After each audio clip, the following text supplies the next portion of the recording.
like hers. The other librarians were busy talking and laughing with Mr. Badger, who seemed to be a lot of fun. Mrs. Badger tried to get some of the shy people to say something without much luck, and I still couldn't think of anything to say to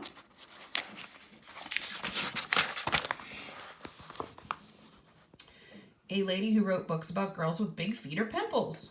Finally, Mrs. Badger looked straight at me and asked, "What did you write for the yearbook?" I felt myself turn red and answered, "Just something about a ride on a truck." "Oh," said Mrs. Badger, "so you're the author of A Day on Dad's Rig."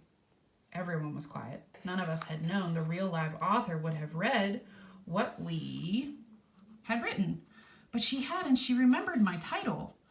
"I just got honorable mention," I said, but I was thinking.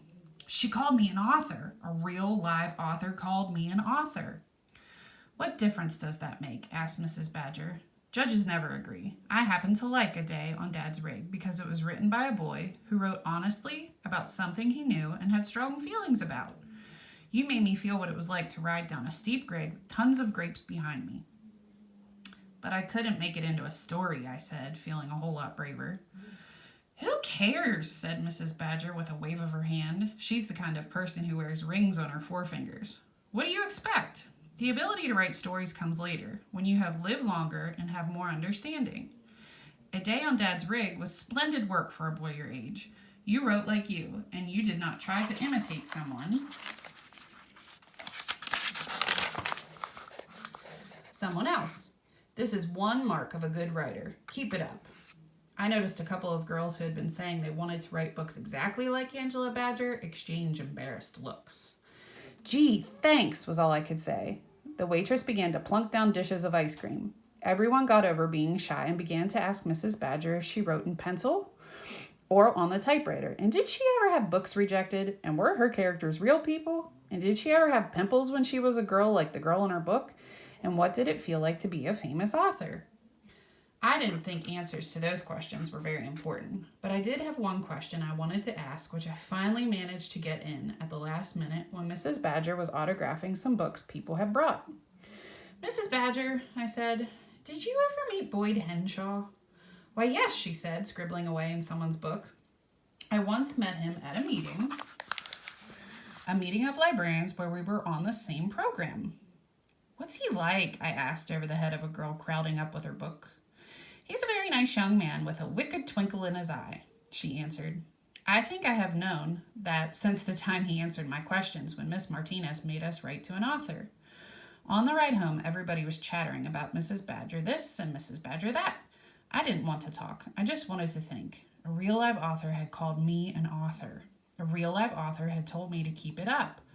Mom was proud of me when I told her. The gas station stopped pinging a long time ago, but I wanted to write all this down while I remembered. I'm glad tomorrow is Saturday. If I had to go to school, I would yawn.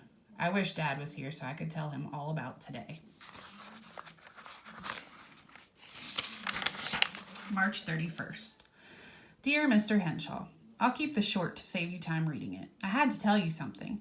You were right. I wasn't ready to write an imaginary story. But guess what? I wrote a true story which won honorable mention in the yearbook.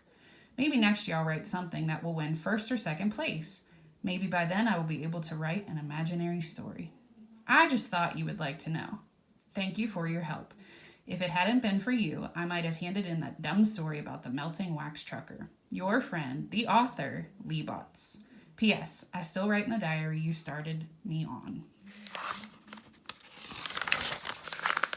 From the Diary of Lee Botts, Saturday, March 31st. This morning the sun was shining, so Barry and I mailed my letter to Mr. Henshaw and then walked over to see if there were still any butterflies in the grove. We only saw 3 or 4, so I guess most of them have gone north for the summer. Then we walked down to the little park at Lover's Point and sat on a rock watching sailboats on the bay for a while.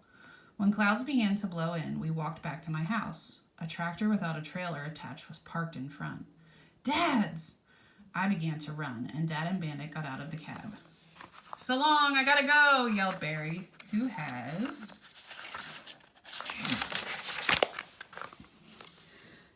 heard a lot about Dad and Bandit, and who understands about parents and divorce. Dad and I just stood there looking at one another until I said,